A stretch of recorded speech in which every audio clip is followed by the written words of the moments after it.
오늘 말씀은 요한계시록 9장 1절로 21절의 말씀입니다. 함께 읽습니다.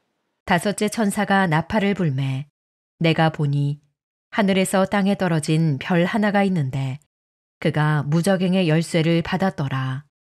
그가 무저갱을 여니 그 구멍에서 큰 화덕의 연기 같은 연기가 올라오매 해와 공기가 그 구멍의 연기로 말미암아 어두워지며 또 황충이 연기 가운데로부터 땅 위에 나오매 그들이 땅에 있는 전갈의 권세와 같은 권세를 받았더라. 그들에게 이르시되 땅의 풀이나 푸른 것이나 각종 수목은 해하지 말고 오직 이마에 하나님의 인침을 받지 아니한 사람들만 해하라 하시더라. 그러나 그들을 죽이지는 못하게 하시고 5달 동안 괴롭게만 하게 하시는데 그 괴롭게 함은 전갈이 사람을 쏠 때에 괴롭게 함과 같더라. 그날에는 사람들이 죽기를 구하여도 죽지 못하고 죽고 싶으나 죽음이 그들을 피하리로다.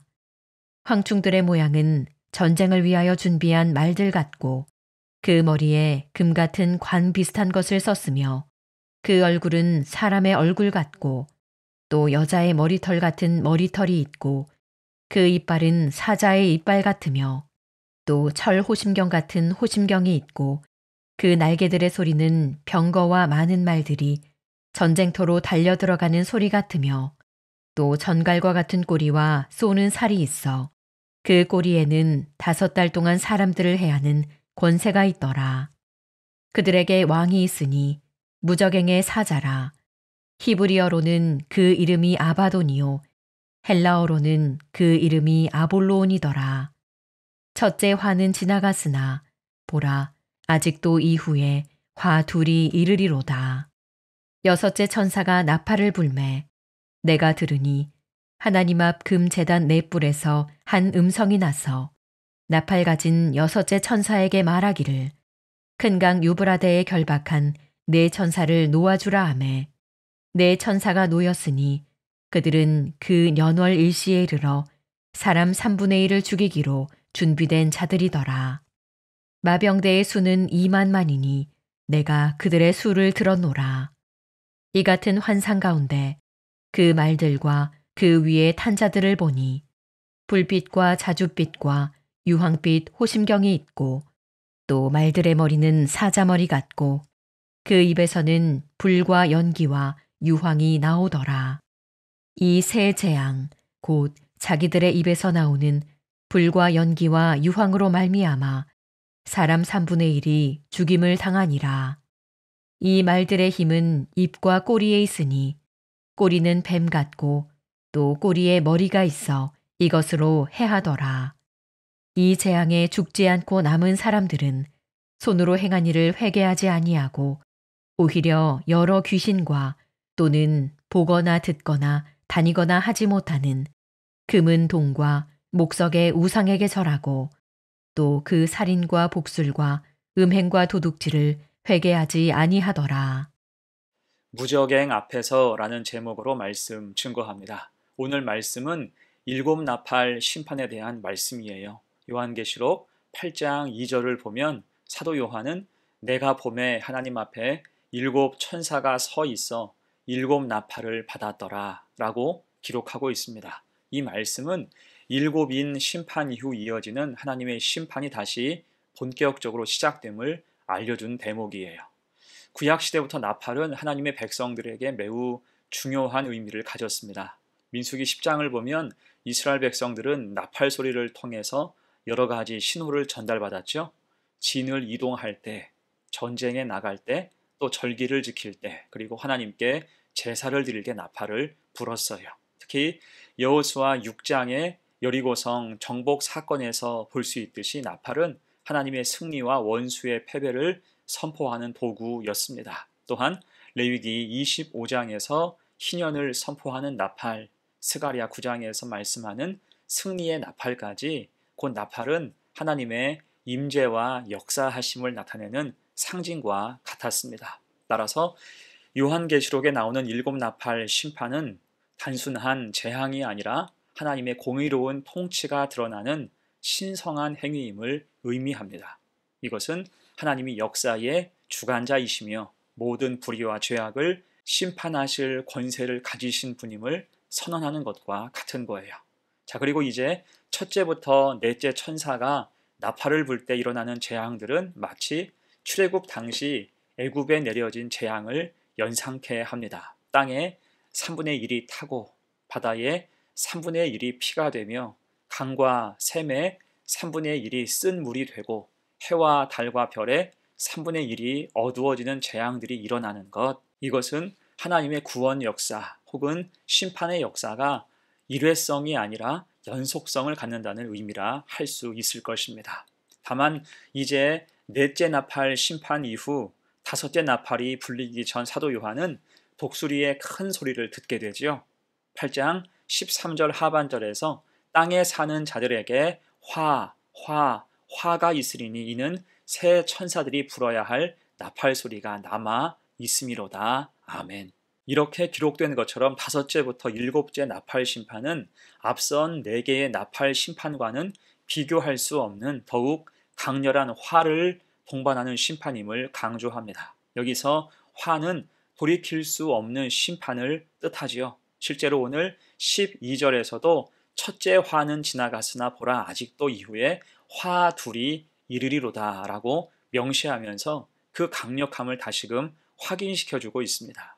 심판은 본래 두려운 것이지만 이 마지막 나팔 심판들은 더욱 극심한 고통과 재앙을 예고하며 하나님의 공의, 오래 참으심이 한계에 도달했음을 보여주고 있는 것입니다.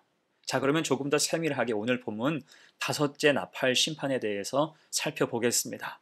이제 9장 1절부터는 다섯째 천사가 나팔을 불 때 일어나는 심판에 대한 구체적인 내용이 기록되어 있지요. 1절 봅니다.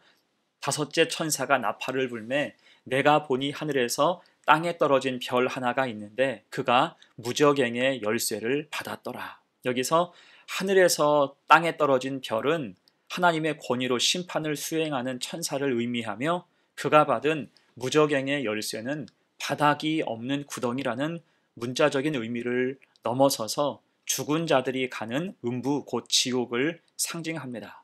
누가복음 8장 31절에서 귀신들이 무저갱으로 들어가라 하지 마시기를 간구했고 로마서 10장 7절에서도 이 무저갱이라는 단어가 사용되었듯이 이곳은 어둠과 절망이 지배하는 저 아래의 영역, 하나님의 임재와 빛이 완전히 차단된 곳을 뜻합니다. 이어서 2절을 보면 이 천사가 무저갱을 열자 연기가 올라오고 어둠이 깔려요.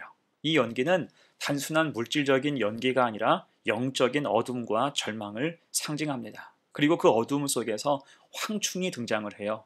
우리가 아는 일반적인 메뚜기와는 달리 이 황충은 특별한 명령을 받았습니다. 4절이에요. 그들에게 이르시되 땅의 풀이나 푸른 것이나 각종 수목은 해하지 말고 오직 이마에 하나님의 인침을 받지 아니한 사람들만 해하라 하시더라. 아멘. 이것은 매우 중요한 구별이었습니다. 일반적인 메뚜기는 모든 푸른 것을 먹어 치우지만 이 황충은 식물은 해하지 않고 오직 사람만 해하도록 한 거예요. 더 정확하게 말한다면 요한계시록 7장에 언급된 하나님의 인침을 받은 자들, 곧 하나님 백성은 해하지 않고 오직 하나님의 인침을 받지 아니한 사람들, 즉 이마에 짐승의 표를 받은 자들만을 해하라는 것입니다. 이것은 하나님 심판이 무차별적인 파괴가 아니라 철저히 구별된 공의의 심판임을 보여주는 장면이죠. 하나님은 의인과 악인을 구분하시며 당신의 백성을 보호하시는 분이시라는 것입니다. 다만 이때 황충이 주는 고통은 마치 지옥을 연상시키는 고통이었죠.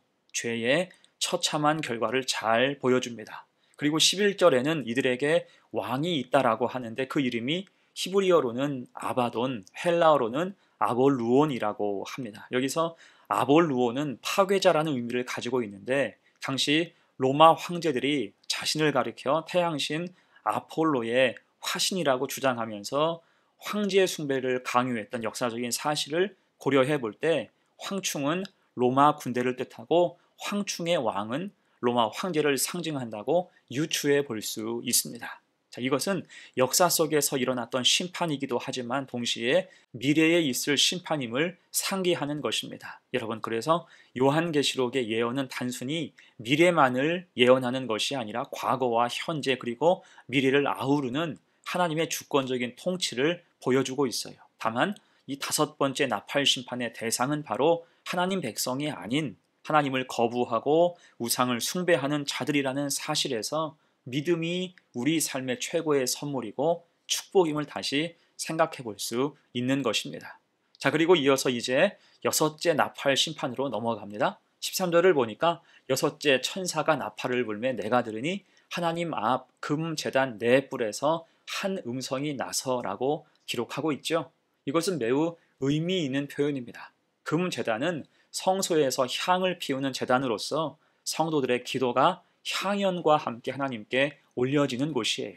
그래서 여섯 번째 나팔은 요한계시록 6장과 8장에 있는 간절한 기도, 곧 이 땅에서 구원을 바라는 성도들의 기도에 응답하시는 하나님의 심판으로 이해할 수 있습니다. 그래서 하나님은 이제 심판을 행하시는데 14절과 15절을 함께 봅니다. 나팔 가진 여섯째 천사에게 말하기를 큰 강 유브라데에 결박한 네 천사를 놓아주라 하매 네 천사가 놓였으니 그들은 그 년 월 일시에 이르러 사람 3분의 1을 죽이기로 준비된 자들이더라. 아멘. 그 네 천사는 하나님의 허락대로 정확한 때의 심판을 수행합니다. 이것은 하나님의 심판이 우연이 아니라 정확한 때와 방법으로 이루어짐을 보여주고 있죠. 그리고 그 수는 16절 마병대의 수는 2만만이니 내가 그들의 수를 들었노라. 곧 2억에 달하는 무수히 많은 군대였습니다. 이것은 하나님 심판의 완전함과 압도적인 위용을 강조하는 말이죠. 결국 18절에 따르면 이 재앙으로 인해서 사람의 3분의 1이 죽임을 당한다라고 말씀해요. 자, 여러분 여기서 3분의 1이 의미하는 게 무엇일까요? 이 나팔 재앙 가운데는 3분의 1이라는 숫자적인 의미가 반복되고 있어요. 이것은 여전한 하나님의 긍휼, 하나님이 긍휼의 하나님이심을 뜻하는 말입니다. 곧 하나님의 심판은 무작위적이거나 우연적이지 않고 완전한 계획과 질서 안에서 이루어짐을 의미하는 거예요. 자, 그런데 문제는 이때 살아남게 된 자들의 태도였죠.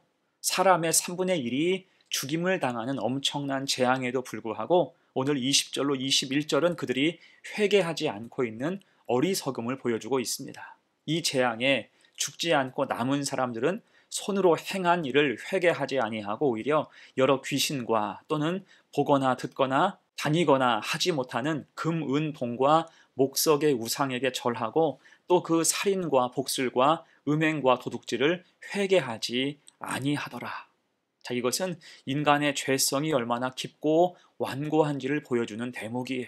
이들은 하나님의 강력한 심판을 목격하고도 여전히 자신들의 죄악된 행위를 회개하지 않고 눈에 보이는 우상에 절하고 살인과 복술, 음행과 도둑질과 같은 악행을 계속하고 있다는 것입니다. 결국 죄 때문에 망하면서 죄에서 돌이키지 못하는 심판의 이유만 더 선명하게 드러내고 있다는 거예요.